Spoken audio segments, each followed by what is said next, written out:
Family Theater presents Edgar Buchanan and Jack Bailey.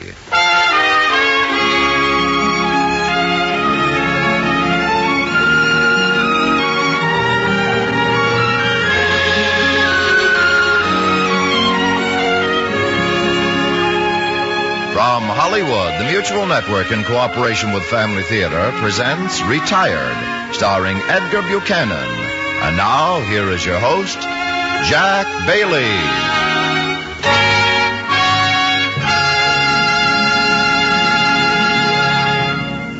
Family Theater's only purpose is to bring to everyone's attention a practice that must become an important part of our lives if we are to win peace for ourselves, peace for our families, and peace for the world. Family Theater urges you to pray.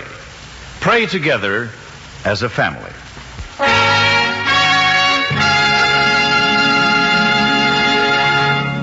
And now to our transcribed drama, Retired, starring Edgar Buchanan as Joe.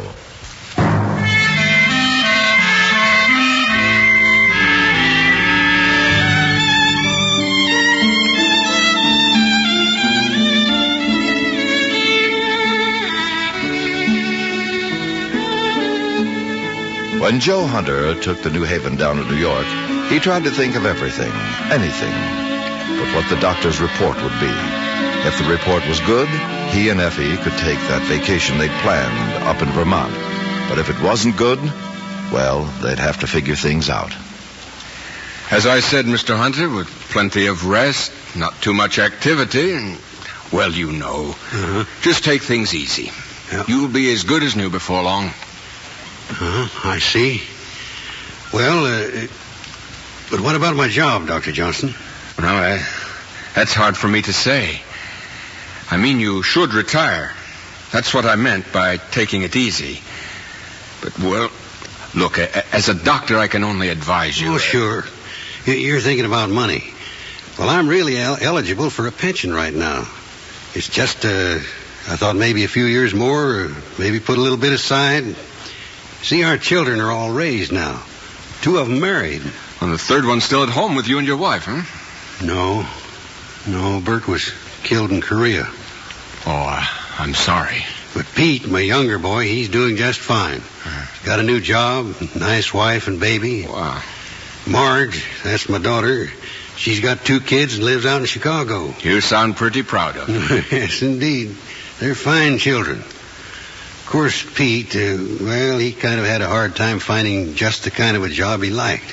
But he's got it now. He's a salesman. Connecticut and Rhode Island territory for a stationery company. He's a born salesman, that boy is. Well, my advice is, as long as you can retire on a pension and your children are independent of you now, I suggest you retire from your job and really take it easy.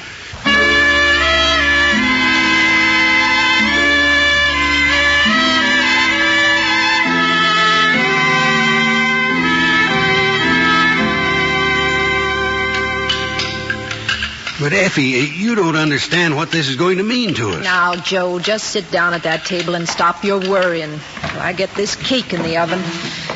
And we'll start worrying together.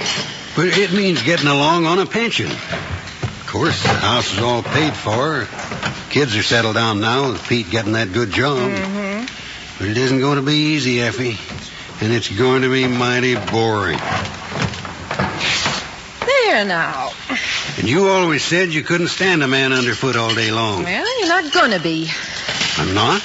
Joe, for years you've been depriving yourself. So's your children could have the things you never had. Well, now that's all right, I suppose.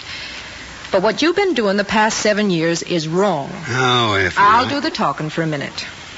Why, you've let Pete walk all over you and make you feel sorry for him when... I don't see what this has to do with your saying I'm not going to be underfoot. I'm getting to that. Why, every time we get a little bit ahead with savings, something would happen to Pete. Well, something would. Joe, do you realize Pete's had 7 jobs in the past 2 years? Well, I didn't think it was that many. 7. He quit them all because there was something wrong with them. Not enough pay, no chance for advancement, some such nonsense. But each time you dive into our savings account, pay his rent, buy his food for a couple of months until just the right job came along. Well, Polly and the baby had to eat. Sure. Pete's got 6 suits hanging in his closet and an expensive wristwatch. You got 2 suits. One of them almost wore out. And you never owned a wristwatch in your life. Now, Pete's my son, and I love him, but... Well, now, young people are different nowadays. I should say they're different. They're going to start being mighty different right now. All right, now. Pete's got a good job, and he's going to have to keep it. Because you and I aren't going to be around to help him out of his money jams. I couldn't do much for him on a pension anyway. If he... What do you mean aren't going to be around? Joe, what's the thing you always dream most of having? I've had a lot of dreams. You always said, if I could have about 25 acres, some chickens, a cow, and a little house, I'd be a king. Yeah, I guess that was the wildest one. It's not wild anymore, Joe. It's going to come true. On a pension? I had a real estate man look at the house, and he says we can get $6,000 for it. $6,000? Why, that's... I know. But the neighborhood's awful old. The house is terrible old-fashioned. $6,000 won't even buy a little farm. No, but I know where there's a 10-acre one that we could buy for $10,500. Well, that's over $4,000 more than we'd get for the house. I got more than $4,000 saved up. You what? Mm-hmm. Now, you've always been so soft about money with the children. Well, maybe it's kind of deceitful, but when I saw our savings account always going back down to 0, well, I just couldn't stand it. So I opened an account at another bank 6 years ago. You what? Now, hush. And each week, out of my household money, I'd put some in the bank. I never guessed. Good thing you didn't, too. Why, if you had, Pete would have gotten that car he wanted when he went to college. A big convertible. And you'd have... Effie, you really think we can do it? We could raise our own chickens and vegetables. Maybe we could even get a cow. Why, you could work when you want and take it easy when you want. No bus to rush for in the morning or at night. Well, Effie, it's always been just a dream. You know, the kind you never think will come true. Of course, it's just 10 acres. But I'll be like a king. Or maybe a prince. Sure, Effie, I'll settle for being a prince.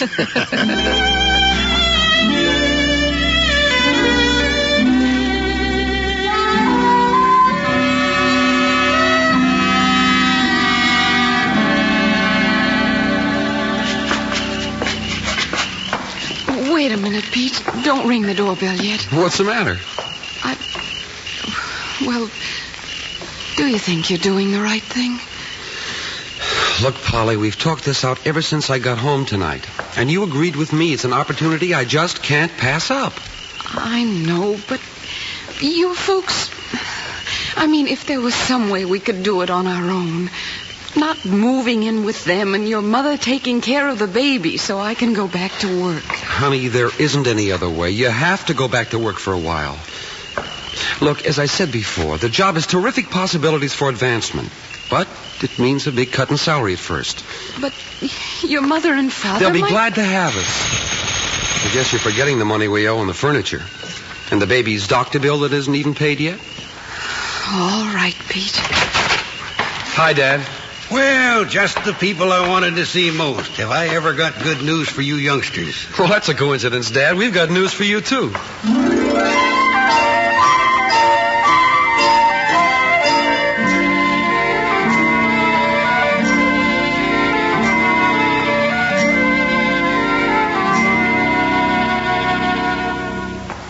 Why'd you do it, Joe? Well, I couldn't see any way around it. I'll bet you didn't even look. Well, besides the salary cut this new job will mean, they're paying on some new furniture. More new furniture? Effie, people have to sit somewhere. We went through the same thing at their age. Yes, but we didn't buy the most expensive furniture we could find. Prices have gone up. You know that. You do the shopping. Joe. Pete's our son, Effie. You're not doing this for Pete. If parents don't help their kids... You're doing it for Bert. Well, that's a crazy thing to say. Why don't you realize you're doing it for Bert? Bert's dead. And you feel you didn't do enough for him while he was alive. So this is how you make it up. Well, I don't see anything wrong in helping your kids. But this isn't help, Joe. Not anymore. For the couple of years you thought Pete was going to be called into the service, you gave him everything you possibly could. Well, he wasn't called. I'm glad he wasn't. One son is enough. Bert was my son, too, Joe. Oh, I'm sorry, Effie. But with Pete, you just couldn't get out of the habit of giving and giving. You spoiled him, Joe. He thinks life is just a big bunch of balloons. You pop one and there's always another, a prettier color. Yeah, maybe. Where are you going? Just looking out the window. Moving trucks out front. Well, all right. But that furniture of theirs is going to be stored in the attic. If they can find the room with all those trunks and other things. Effie. Pete was thinking that... Pete was thinking what? Well, that we might use some of their furniture here in the living room. You want to sit on those spindly little chairs in a Davenport that looks like half a strawberry pie? Effie, Pete and Polly are coming up the walk, and I haven't said anything about the farm and the chicken... Joe Hunter, don't you ever stand up for yourself. He thinks he's helping us out, having to try to get along on the pension in this house. Now, please, Effie. He means real well this time. I don't know, Joe. All these years, I still don't understand you at all. Well, here we are with the whole works. Hi, Mom, Dad. Hello, son. How are you, Polly? I'm kind of bewildered with all this excitement. I think I'll take the baby upstairs while the moving men are in here. You go right ahead, dear. I'll be up in a minute. Hey, they work fast. They're bringing the stuff up the walk already. Yeah, I better get to work, too. What are you doing, Pete? Oh, just making room for some of our things in here. Your things? Oh, now, look, Mom, this stuff is so old. Our things will look much... Davenports. It's a divan, Mom. I said Davenport, and that's what I meant. You can call it any fancy thing you like, but to me, it's just a Davenport. Well, whatever it is, here they come with it.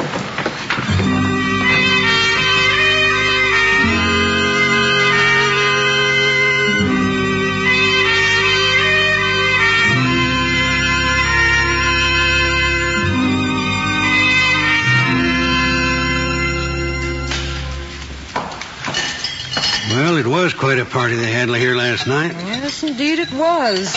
Every plate and glass in the house. You should let Pete and Polly clean this up, Effie.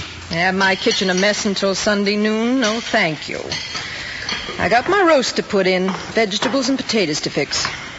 Here, let me clear a place for you at the table. You can have your coffee.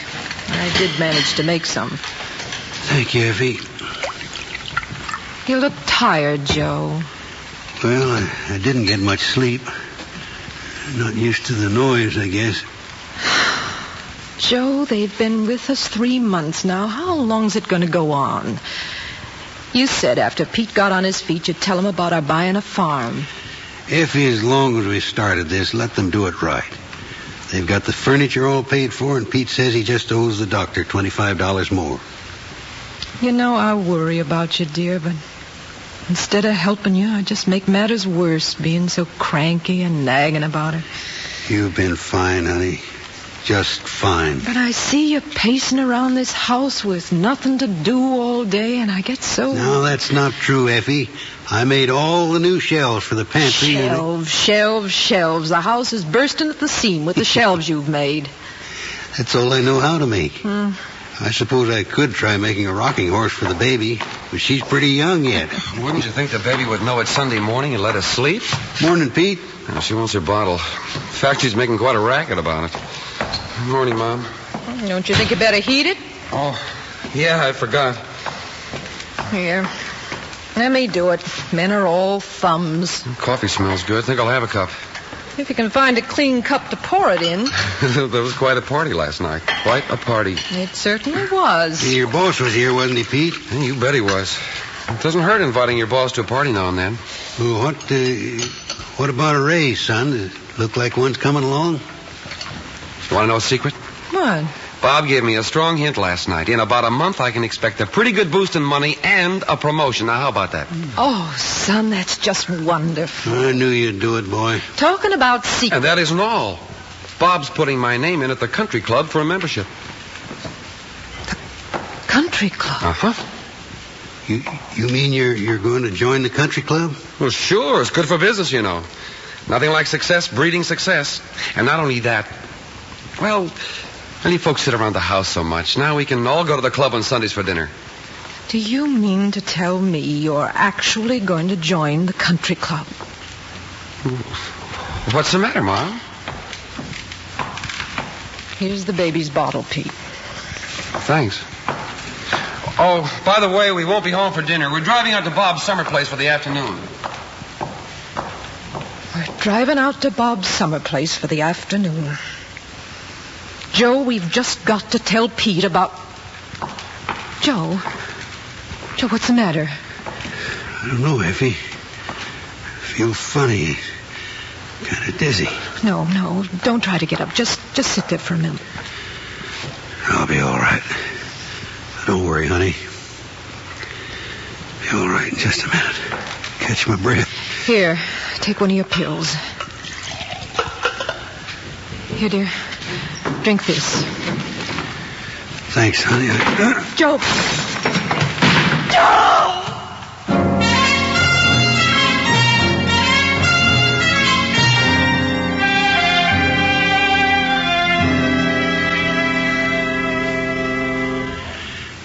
Effie, you got to promise not to say anything to Pete. Now, Joe, lie back and rest. The doctor said you had to rest. But you got to promise. Pete'd think it was him. I don't ever want him to think that. Effie, you got to... All right, dear. All right, I promise. He's a good boy. Just has to find himself. Find himself? He will, Effie. He will one of these days. And we'll have the farm. Yes, Joe. We'll have the farm. There isn't anything worth hurting your kids for. That's what we're here for. For them. Yes, dear. Just like Pete and Polly for their baby. Pete's sticking this time, Effie. I can feel it somehow.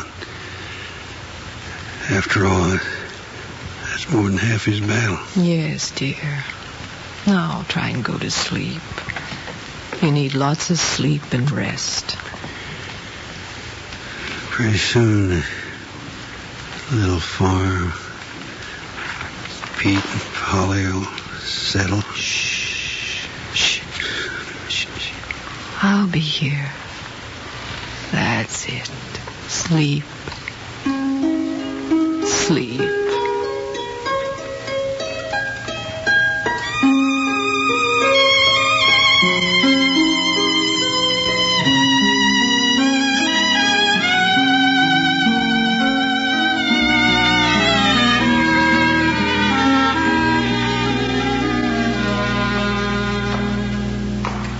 I wish Mom would come downstairs and let us know how he is by now. Pete, this all kind of seems to tie up somehow.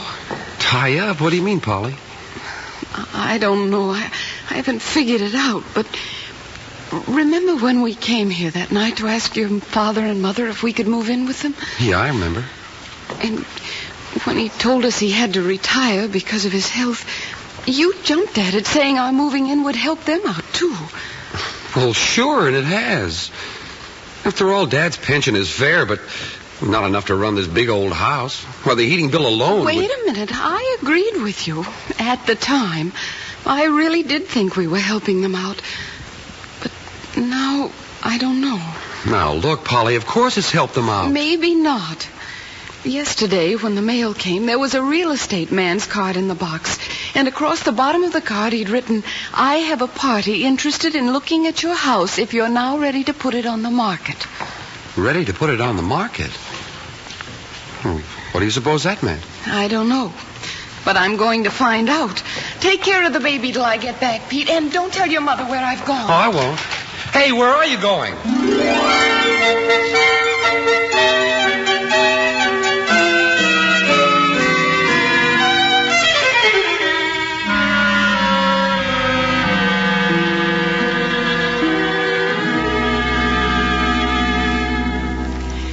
Mr. Hallowell said your mother told him she had some money saved, and with that and what they'd get from the house, they could buy the little farm your father's always wanted. Always wanted?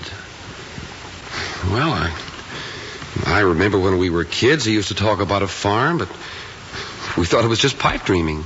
Sometimes pipe dreams mean an awful lot, Pete. Polly... I think we've kept him from seeing that dream come true.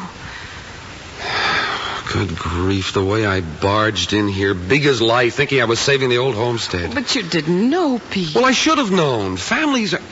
Well, families sense things about each other, but no, not me. No, Polly, they've always been so swell, more than swell. Letting me float around from one job to another. I think it would have been better if they'd been different. Yeah, sure it would. You want to know something, Polly? They're going to get that farm. And you know how? We're clearing out of here. Oh, yes, Pete. And let's not tell them we know anything about all this. Oh, well, I've got to apologize, Polly. I can't let them think Peter, that... it'd be so much better if they didn't know.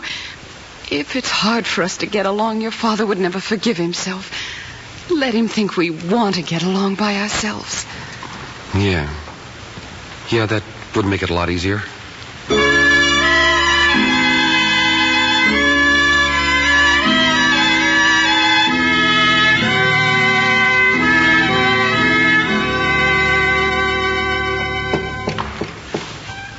Yes.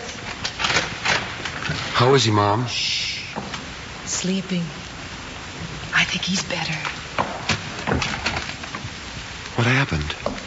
A little too much excitement. The party we had last night? He didn't sleep very well. Mom, Polly and I were talking and... Well, we think like you say that... Well, the excitement and everything... Our being here... Well, maybe you and Dad would be better off by yourselves. By ourselves? I know this arrangement makes things easier for everyone financially, but... Well, Mom, much as we love you and Dad, I don't think two families should live together. I didn't want to say anything for a while because I know Dad's on pension, and it isn't enough for you to get along with. But when I get the raise next month, I can help you out. Pete. And it's about time I did. Pete, that's sweet of you. But I think Dad and I can manage very well. I was thinking we might even buy a little farm someplace. A farm? I was thinking about it. Hey, you know that's a real good idea. You really think so, Pete? You bet I do.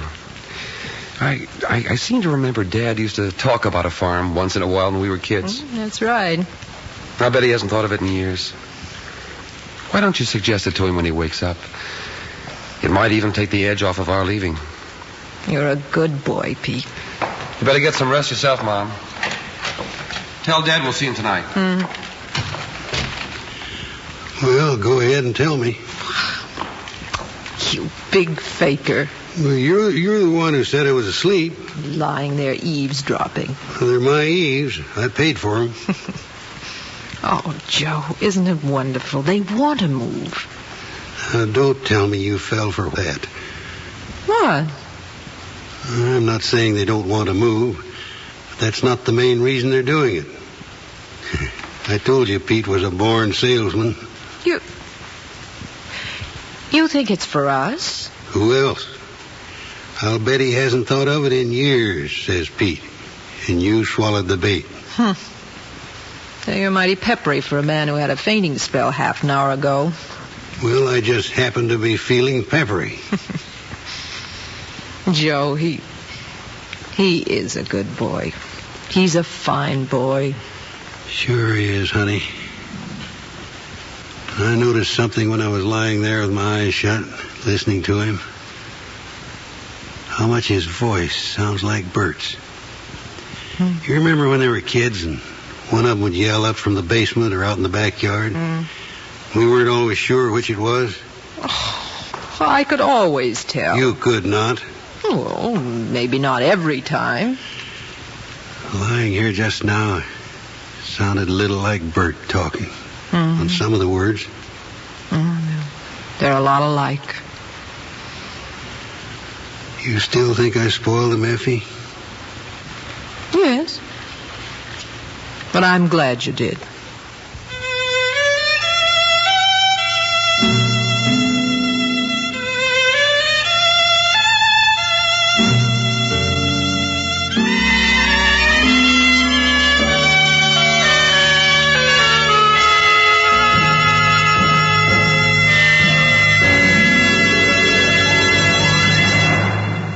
Some years ago, during a summer vacation, I was driving through a Midwestern state.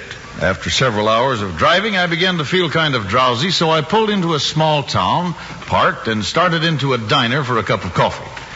There was an old man sitting on a fence next to this diner, and he was very busy carving a long wooden chain. It was a beautiful piece of whittling, and I stopped to compliment him.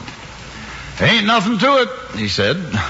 "All you need is a good hunk of wood, some patience, and a sharp knife. Especially the knife. Dull knife's no good."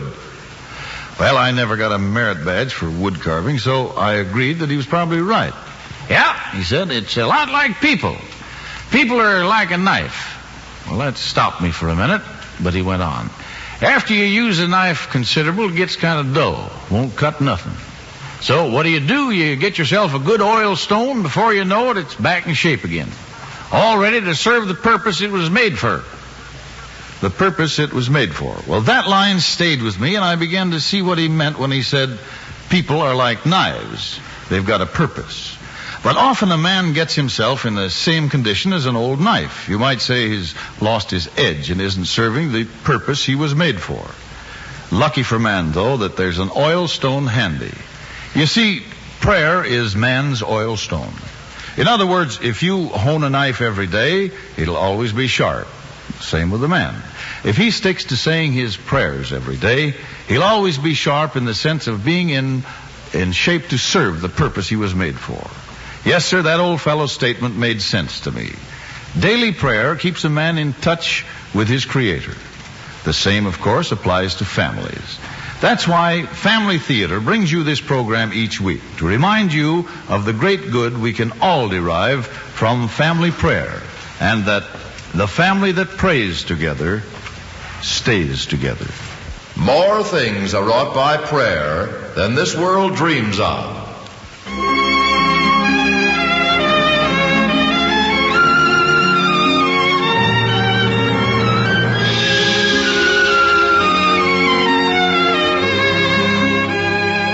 From Hollywood, Family Theater has brought you transcribed Retired, starring Edgar Buchanan. Jack Bailey was your host. Others in our cast were Michael Hayes, Gene Bates, Lee Millar, and Barbara Fuller. The script was written for Family Theater by Elaine McMahon and directed by John T. Kelly, with music composed and conducted by Harry Zimmerman. This series of Family Theater broadcasts is made possible by the thousands of you who feel the need for this type of program, by the Mutual Network, which has responded to this need, and by the hundreds of stars of stage, screen, and radio who give so unselfishly of their time and talent to appear on our Family Theater stage. To them and to you, our humble thanks. This is Tony Lafrano expressing the wish of Family Theater that the blessing of God may be upon you and your home, and inviting you to join us next week when Family Theater will present Profile of a Hero, starring Gene Evans. Richard Denning will be your host. Join us, won't you?